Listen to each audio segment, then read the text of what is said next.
tecnologia, inovação, cibersegurança, soluções IoT e inteligência artificial. Tudo isso e muito mais sobre transformação digital e tendências do mercado Você encontra aqui no MacniCast. Bem-vindos a mais um MacniCast. Hoje eu estou aqui com o Gilberto Oliveira, que é coordenador de vendas na ASUS no Brasil e também responsável pela parte de integradores. Gilberto, bem-vindo. Prazer tê-lo aqui.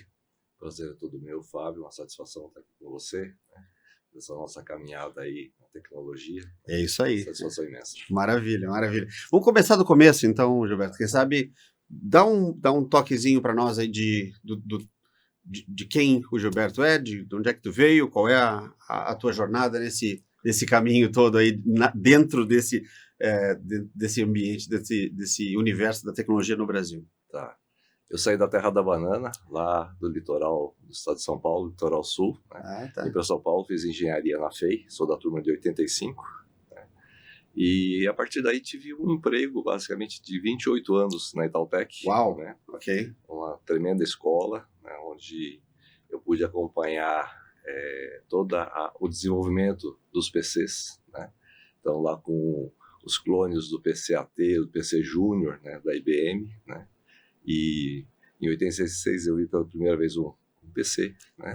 Um mouse, logo depois uma instalação de Windows, que era o Windows 0 na época, né? E a partir daí me desenvolvi em produtos, né? Para o mercado corporativo e assim por diante. Tive muita experiência visitando fornecedores, né? Eu fui a Taiwan 19 vezes, né? Ok. Então, do que você pode imaginar assim, de componentes para a integração, eu conheço bem. Imagina. Chegou a passar pela reserva de mercado, então? Sim, exatamente. Eu fui contratado no momento que florescia a reserva de mercado, né? Então, grandes empresas, IBM, Grupo Bradesco com a CID, né? Grupo Itaú com a Itautec, né? Investindo maciçamente. Então, a minha contratação se deu em 86 exatamente nesse ambiente. Foi bem nessa época o meu primeiro contato também com o computador, né? Porque a gente tem essa... Eu diria que é um privilégio, né? De ter a experiência de viver num mundo analógico e hoje totalmente digital, né? As novas gerações não sabem o que é isso, né? Eu acho que somos poucos, né? Talvez o Brasil menos de 200 que tiveram a oportunidade de desenvolver uma placa 386, né? Com componentes discretos, né? Então você sabe muito bem que é um controlador de DMA, um controlador de interrupção, né? E com a integração tudo isso se tornou uma única pastilha e depois até um SoC, né? Um System on Chip, né? Onde não se tem o conceito, né, desses recursos de hardware como a gente tinha antigamente, né? Claro que ficou muito melhor, né? Muito mais rápido a entrega de produtos e soluções com esse nível de integração, mas é sempre bom conhecer a fundo os conceitos que estão por trás disso tudo, né? Claro, total, e a evolução ela é tão, às vezes, tão meteórica, né? Tão agressiva que...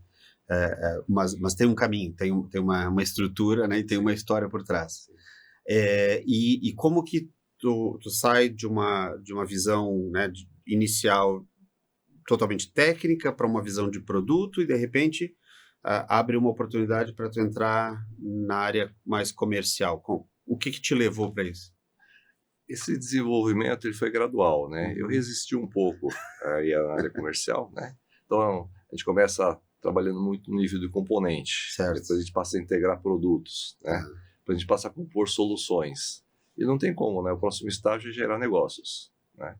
Então, nessa cadeia de valor, chegou um momento que, após a minha saída da Itautec, eu fui para a área comercial. Né? Tive a oportunidade de atuar 4 anos numa divisão da SROC. Né? Isso, de certa maneira, me preparou para a entrada, né, onde estou hoje, que é na ASUS. Na ASUS. Mas tu já tinha tido algum contato com a ASUS antes? Sim, isso foi muito interessante. Eu conheci bem o portfólio da ASUS como cliente. Né?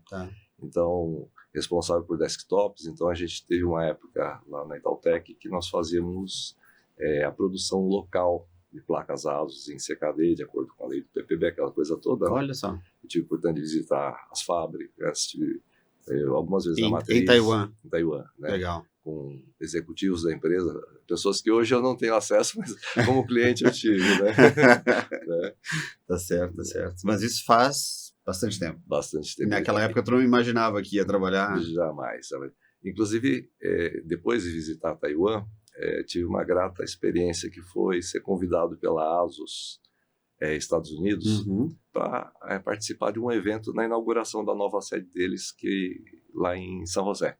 Ah, tá. Isso foi em 2003, mais ou menos, né? Isso seria o que a entrada, mais ou menos a entrada da ASUS no mercado americano, ou já existia? Já existia. Ah, tá. Já só uma nova... já era uma operação muito forte, Tá. né? E aí eles mudaram, né? Fizeram uma nova sede, e para a inauguração dessa sede eles convidaram alguns clientes, né? Tá. E eu estava lá representando a empresa na qual eu trabalhava, né? Que legal. E aí eu tive uma oportunidade interessante que está nos meus registros mentais, né, até hoje, né? Eu estava conversando com o Mr. Ivan Ho, que é o fundador da ASUS América, uma organização fortíssima, importantíssima, né? E aí tive a oportunidade de perguntar para ele. A gente estava lá em Napa Valley, porque nessa comemoração tivemos vários eventos, né? Passeio no entorno de Alcatraz, né? Coisas desse tipo, muito interessantes. São Francisco, né? ali, Então, lá em Napa Valley, andando por lá e tal. Eu perguntei para ele, né? A que se devia, né? A que se deveu o desenvolvimento de uma marca tão forte em motherboards, né? E depois, com a ASUS ampliando o seu portfólio, né? Essa força, essa marca de valor, ela foi associada a todo o seu portfólio, né? Então ele me explicou o seguinte, que nos primórdios, né, do PC, né, faltava a padronização, né? Então era comum incompatibilidades, né? Então você comprava uma placa controladora de uma certa função, ia lá, slotava e a placa não era reconhecida, né? Naquele tempo os recursos eram selecionados manualmente, né? Interrupção, endereço, aquele negócio todo, né? Então, os clientes perceberam que a ASUS tinha um time forte de desenvolvimento de BIOS, engenheiros de software capacitados, né? Então, foi isso que ele me explicou. Os clientes pensavam assim, eu vou comprar a ASUS porque se der problema, a empresa vai resolver. Olha. Eu vou ter amparo, eu vou ter suporte, né, para resolver os problemas. E isso se difundiu, né? Você sabe que a fama corre, né? As boas notícias correm também. E isso, então, se desenvolveu e se cristalizou, né, na marca, né? Legal. Bem legal. interessante ouvir isso. E aí, no Brasil, bom, na verdade, tu tá com a ASUS faz quanto tempo? Desde 2017. 2017, então tu passou pela pandemia com eles aí. Como é que foi o processo da pandemia em relação ao mercado em si? O mercado que eu atuava, eu atendendo integradores, né, a gente teve uma certa estabilidade, né? Alguns clientes, eles tiveram um certo boom, né? Clientes de automação comercial, num certo momento, né, com farmácias, com hospitais, etc., com essa expansão que houve no ramo de saúde, então eles se beneficiaram, tivemos picos, né? Enfim, sobrevivemos, graças a Deus. Mas a questão do fornecimento de componentes, né, de disponibilidade de produto também foi afetada ou não? Nos produtos que a gente tinha em estoque local, né, a gente conseguiu fazer programação e acompanhar bem, né? Legal. Agora, as compras FOB, sem dúvida, com o mercado todo, sofreu muito, né? Mas agora já está estabilizado? Sim, estabilizado, sim. Ótimo. Não, excelente. E a ASUS, ela... Bom, claro, botando isso em contexto, né? A ASUS também é parceira da Macnica e a gente já tem um contrato de distribuição com a ASUS IoT na Europa, né? Estamos fechando o nosso aqui, começando já a trabalhar em parceria, que eu acho fantástico. E falando em ASUS IoT, né? Tu dirias que, do ponto de vista de indústria e de posicionamento, a ASUS ela está, vamos dizer, pioneira nessa questão de ir além da plataforma, vamos dizer, de servidor e de computador, indo em direção ao mercado de IoT, em direção ao mercado Edge, de Edge Devices, porque foi criada uma divisão só para isso, né? Exatamente. Em 2020, né, a empresa passou a investir maciçamente. Nós tínhamos alguns produtos, né, incorporados em outras divisões, né? produtos já com a feição de IoT. Então, esses produtos foram concentrados em uma divisão e então foi dado foco para essa vertical, né? Então, hoje a gente tem IPCs, né, são as placas industriais em diversos formatos, né, de acordo com a necessidade do mercado. Temos solução ARM, temos solução para nível workstation industrial. Então, a gente tem um portfólio bem extenso. Nós temos os Edges, né, já com a solução completa, produtos fanless, né, para processamento na borda mesmo, borda né? Mesmo, isso. Porque aí, é o seguinte, Fábio, a gente viu, né, nesses anos todos, né, as ondas, né? Nós acompanhamos as ondas. Então, lá nos anos 60, anos 70, né, você tinha o conceito de CPD, você tinha o mainframe, né? Tudo ali muito centralizado, né?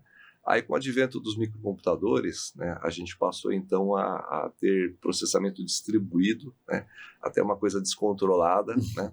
Depois vieram as redes locais, né, para dar corpo, né, para dar uma integração de dados nisso tudo, né? Em seguida, a gente teve o conceito de client-server, né, onde apareceram as máquinas servidoras de um tamanho menor, mas centralizando dados, né, ou seja, você fazia um processamento colaborativo, né? E em seguida, né, você teve um pouquinho mais para frente o evento, né, o efeito do mercado de nuvem, né, que atraiu muito, né? Então agora tudo nuvem, né? E depois se percebeu que não é bem assim. Sim, exato. Né? Acho que cada tecnologia tem o seu lugar. A gente precisa descobrir bem, né, em função da aplicação, né, qual é a melhor resposta. Né? Então hoje a gente está vendo assim um equilíbrio, né, entre dados que precisam ser qualificados, né, em ambiente local. Muitas vezes você tem que otimizar o fluxo, né? Você tem que otimizar a banda, né? Imagine você capturar vídeo, né, e mandar tudo para a nuvem. Ninguém aguenta uma coisa dessa. Exato. Então você qualifica dados, você faz tratamentos, né, e aí usa a nuvem para um contexto mais qualificado. Eu acho que tem bem isso, né? Tem a questão da utilização do canal, né, da conectividade, do canal de comunicação, mas também o tempo de resposta, né? A latência, sem dúvida. Eu acho que isso é um outro fator bastante determinante, né? Mas eu acho que é inegável, né, que a gente está vendo cada vez mais com o aumento da disponibilidade de tecnologias, principalmente na parte de sensoriamento, né? De que cada vez mais a gente está digitalizando o mundo à nossa volta, né? E cada vez mais a gente vê a eletrônica fazendo parte de produtos, né? E até processos que antes não tinham visto, né?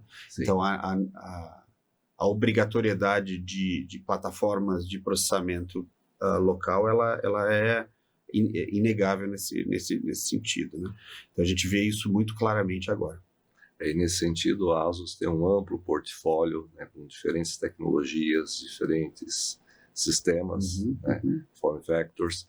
Agora a gente vê o advento da inteligência artificial, uma nova fronteira, né? De uns 2 anos para cá, isso está se avolumando, está tomando corpo, está entrando, né, em situações, em aplicações que a gente não imaginava, né? Verdade. E acho que existe, como todo fato novo, né, disruptivo, né, ou seja, aquele negócio que vem e depois não continua igual, né, nos leva a um novo jeito de trabalhar, um novo jeito de se relacionar, né, com recursos novos sem os quais a gente não deixa não abre mão depois, né. Então, com isso, né, a gente precisa ver bem, né, o que a gente espera disso tudo, né. Existem aquelas lendas, né, aqueles mitos, aqueles temores, né, de uma massificação de tecnologia em detrimento, né, de trabalho, de mão de obra, humano, né? Eu particularmente acho o seguinte, né, que num primeiro momento a ferramenta vai nos possibilitar fazer bem aquilo que só nós podemos fazer, né? Ou seja, o lado da inteligência, o lado da capacidade nossa de tomar decisões, né, isso com base em dados, eu acho que nós teremos muito espaço ainda, né, para essa criação humana, né? E depois que as coisas estiverem equacionadas, aí sim a máquina vem, né, e faz o play disso. Certo.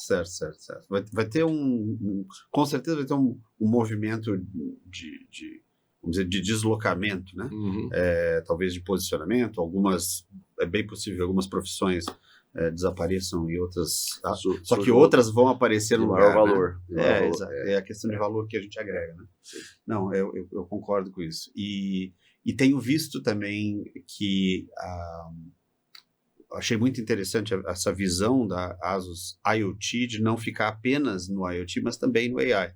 Então, tem uma parte forte de desenvolvimento de software ali, né? E onde, inclusive, vários algoritmos e soluções estão sendo desenvolvidas pela própria ASUS, com a visão não só da venda do produto, mas a visão da venda de uma solução, né? E até tem um exemplo bem legal aí que a gente está trabalhando junto, né? A ASUS IoT e a Macnica DHW, desenvolvendo uma solução para a área de varejo, a área de supermercados, onde a gente está, inclusive já tem um deployment num supermercado na Europa, fazendo um primeiro piloto, e onde a gente está usando visão computacional e AI para juntos, né, usando desenvolvimento da Macnica e desenvolvimento da ASUS também, para chegar num resultado de melhoria operacional, redução de custos e automatização de processos dentro do supermercado, em relação à questão de estoque de produtos perecíveis, né?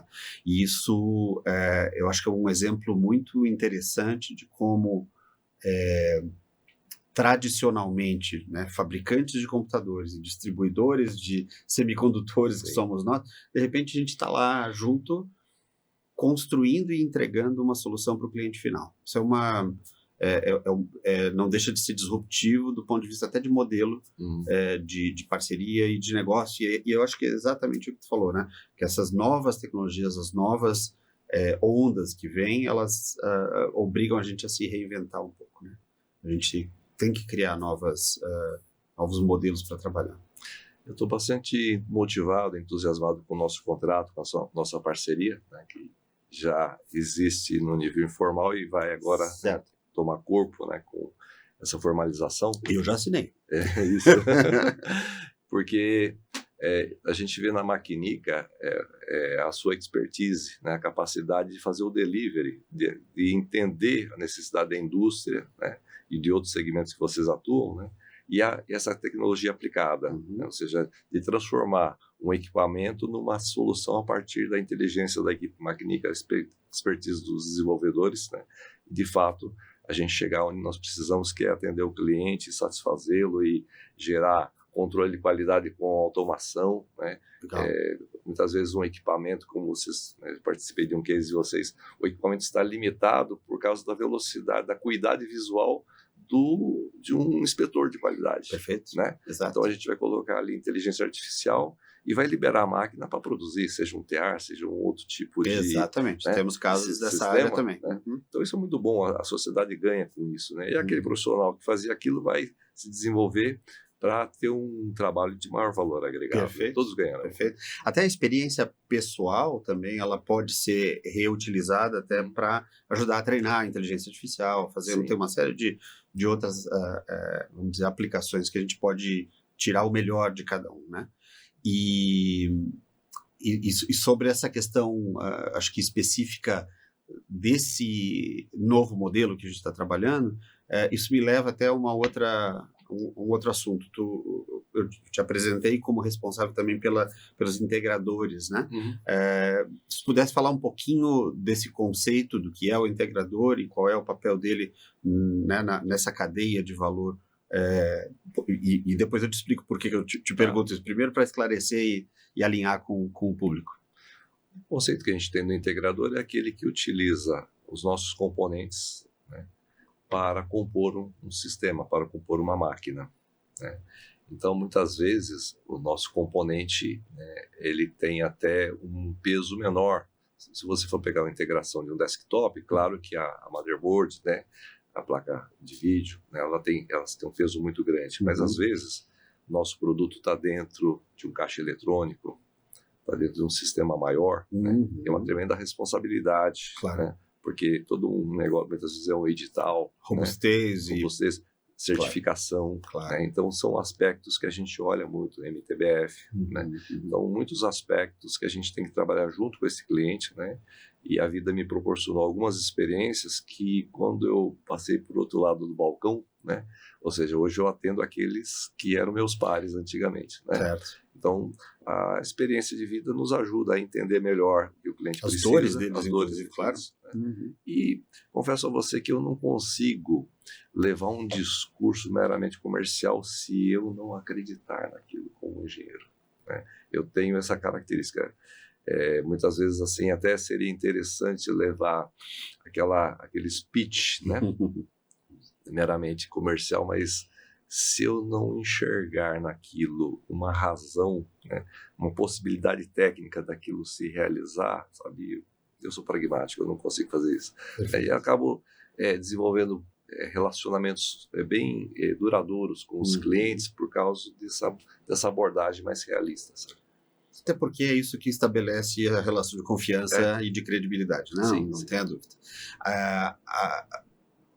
O que eu acho muito interessante nessa abordagem do integrador e do papel do integrador também nessa cadeia de valor é que, ainda que Macnica e Asus, por exemplo, no caso do varejo, né, no caso do supermercado, estejam trabalhando juntos no desenvolvimento de uma solução, ainda assim não é necessariamente pelo menos não ocorre de forma natural, mas não é necessariamente nosso objetivo, nem da Asus, né, de chegar nesse cliente final com essa solução, né? E o integrador tem um papel preponderante, importante nesse momento em que ele normalmente tem o acesso ao mercado final, ao cliente final, é especializado, de repente, numa vertical, e ele pode, então, ser o caminho, né, de promover, de disseminar essa solução que pode ser, talvez, a gente pode considerar que o que a gente está fazendo junto é quase uma pré-integração, né? Já é alguma coisa mais complexa do que componentes individuais separados, já é uma solução, mas que pode fazer parte de um sistema ainda maior, que o integrador pode levar daí para o mercado final, né? Então, hoje a gente está juntos acessando um cliente final para validar a solução, mas do ponto de vista até de sustentabilidade do negócio, a presença do integrador no caminho ela é muito importante também. Essencial, né? Ele que vai fazer o delivery lá na ponta, né? Acho que nós temos nesse nível a prova de conceito. Perfeito, né? perfeito, Então, é isso aí. Demonstrar a tecnologia aplicada, ela está sendo frutífera, ela está até aplicada a frutas. Né? Então, sem trocadilhos, né? Sem trocadilhos, né? Que é um grande mercado, não é isso? Exato. De hortifrutis. Na área de hortifrutis, né? Tem toda a inteligência associada a isso, né? Mas a gente demonstra com um case, né, de sucesso e a partir daí, né, com a nossa parceria, a gente vai padronizar hardware, a gente vai padronizar as ferramentas de software da Macnica, quem sabe um tipo de um SDK, né, para que o cliente final, com um pouco de apoio, ele consiga fazer as customizações, os ajustes, né, retreinar os algoritmos para dar aí a cor, né, para dar o tom, né, que o negócio dele exige, né? Não, exato. E com duas empresas globais, né, Asus e Macnica fazendo isso, a gente tem essa abrangência global também de mercado que é muito interessante. Então, apesar de hoje, e aí eu acho fantástica esse conceito da globalização, o time de desenvolvimento de AI da Asus está em Taiwan, a Macnica DHW no Brasil, e a gente está servindo e validando essa solução em conjunto em Portugal, no momento. Tá? Então, eu acho que é uma coisa muito, muito legal, e que, uma vez validada, a gente pode simplesmente empacotar, produtizar e contar com os integradores para levar isso para os mercados, né, pelos diversos países, até adotando ou adaptando a solução para cada, né, característica local. que também é um ponto importante. E do ponto de vista da ASUS como empresa asiática, né, e olhando para o mercado ocidental, como é que está o Brasil hoje, em relação a como estava, vamos dizer, em relação aos últimos 10 anos, e o que a gente enxerga, talvez, de expectativa para o futuro? Queria apenas fazer um comentário em cima do assunto anterior. Por favor. Né? Eu tive a oportunidade de participar junto com o seu pessoal na formatação dos equipamentos de Portugal. Ah, legal, ótimo. Aquele desenho de arquitetura, perfeito, né? Perfeito. Os clientes, o servidor, perfeito. Né? E outros componentes. Eu tive a satisfação dada essa integração. Excelente, né? Inclusive porque como a gente está desenvolvendo isso em parceria, a quatro mãos, né? O expertise que vocês trazem na parte do equipamento, inclusive pela questão muito importante, não só do processamento local, mas também da escalabilidade. A gente precisa poder escalar isso, né? É fundamental. Então, obrigado pelo teu apoio nisso. Legal. Então, em relação à sua questão, acho que um grande desafio que eu particularmente tenho, né, eu atendo alguns portfólios, né, e trazer para o Brasil, né, toda a amplitude, né, de possibilidades que a gente tem com máquinas de grande porte. Né? Então, a gente tem estado atento em grandes projetos de IA que estão acontecendo aqui. Então, a ASUS tem parcerias importantíssimas com a NVIDIA, não podia ser diferente. Claro. Né? E equipamentos da série H100, HGX, né? Nós temos plataformas maravilhosas. Né? Então, um pouco do meu foco está, né, em trazer isso para o mercado brasileiro. E isso tu tá vendo um aumento nessa demanda, tanto no setor privado quanto no público? Sim, sim. Né? Por exemplo, há iniciativas do Poder Judiciário, né? Aí um campo vastíssimo, né? Bem como também as telcos e outras verticais. Né? Sim. Eu tive a gente também é um parceiro da ASUS, mas parceiro da NVIDIA, mas também só que de um outro aspecto, né? A Macnica DHW, ela é um parceiro, ela é um provedor de soluções NVIDIA no Brasil, e eu tive no evento da NVIDIA esse ano, lá em San José, na Califórnia, em janeiro, e eu devo dizer que fiquei muito impressionado, né? Não só com a ascensão meteórica da empresa e da tecnologia como um todo, mas também dessa visão e dessa tendência que parece muito clara de descentralização de novo, né? Então parece que mesmo com vamos dizer assim, a necessidade de uma alta capacidade de processamento para treinamento de redes neurais, que esse é talvez o grande gargalo, né, a grande demanda, a NVIDIA está com um foco bastante explícito e claro em descentralizar isso, em permitir que as empresas possam montar seus próprios ambientes de treinamento localmente, né? E claro que para isso se precisa de grandes e boas plataformas de hardware para permitir que isso funcione da melhor forma possível, né? Então, esse tipo de demanda, de crescimento de demanda, eu acho que ele está bem alinhado com essa tendência que ficou muito claro nesse evento lá da NVIDIA. Então, eu vejo isso com ótimos olhos, porque significa que a gente vai cada vez dominar mais localmente, né, essa questão de desenvolver os próprios algoritmos, de fazer as próprias, né, os nossos próprios copilots aí em cada empresa pode ter o direito e a possibilidade de fazer isso. E eu acho que isso tem também muito alinhamento com essa nossa parceria, né? Tanto do ponto de vista de suporte. Aliás, do ponto de vista da NVIDIA, a gente tem uma infraestrutura na Ásia bastante forte. A gente criou laboratórios de teste e de validação de plataformas de ambientes NVIDIA, com essas plataformas H100, HGX, justamente para permitir que clientes com vamos dizer, um caso inicial, né, que consiga validar esse caso sem ter que necessariamente investir imediatamente, né, num grande, né, sua própria nuvem, vamos dizer. Mas a gente consegue fazer esse teste, validar e dar KPIs aí de performance e resultado para permitir que essa validação aconteça, e aí eles tomem essa decisão de investir no próprio desenvolvimento. Você dá segurança para esse investimento, né? Correto. Você completa todo o ciclo, né, da prova de conceito. Isso, né? Exatamente. E aí, então, o investimento é feito, né, com garantias. Exato. Acho que isso é muito importante. Né? E a gente tem, como empresa global, a gente tem acesso a essa infraestrutura, né? Então, esses laboratórios de teste estão disponíveis para nós, tanto em Taiwan quanto no Japão, e a gente tem usado aqui já no Brasil para aplicação direta em desenvolvimento de algoritmos para clientes e até próprios, né? Nesse sentido.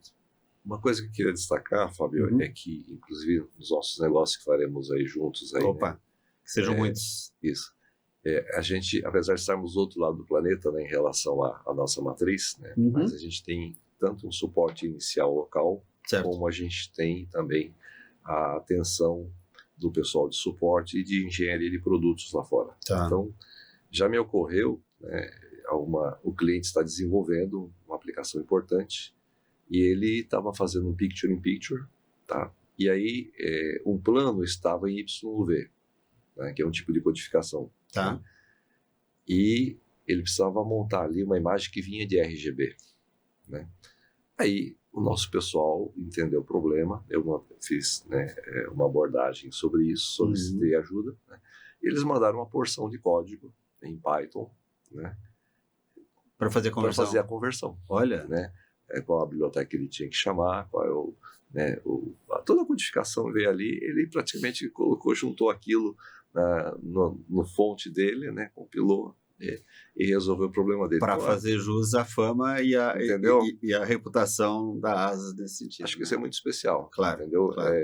Muitas vezes você tem plataformas que são free, né? Às vezes você tem plataformas cujo suporte você tem espalhado na comunidade. Certo. Né? Certo. Mas aí você chega e vai trabalhar com uma corporação, você vai ter um contrato, né?